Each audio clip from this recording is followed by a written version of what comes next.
Bago mo siraan ang isang tao, siguraduhin mo muna na malinis ka. Bago mo ilabas lahat ng baho ng iba. Pero yung sarili mong baho tinatago mo? Bago ka magpasikat, dapat sa tama at malinis na paraan. Huwag yung maninira ka ng kapwa mo para lang mapansin ka. Ano, pasikat lang? Yan ang mga taong feeling perfect. Ang tingin nila sa sarili nila, napakalinis. Lahat ng tao may bad side. Kaya manalamin ka muna bago ka manghusga. Madami ka namang nagawang mabuti pero sa isa mali, di na nakita yung nagawa mong mabuti sa kanila. Ganon talaga yung mga taong kulang sa pansin.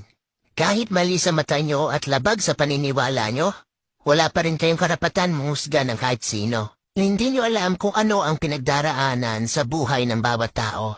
Lahat tayo ay nagkakamali. Bas hindi kaaya-ayang tignan ang mga taong nagmamalinis.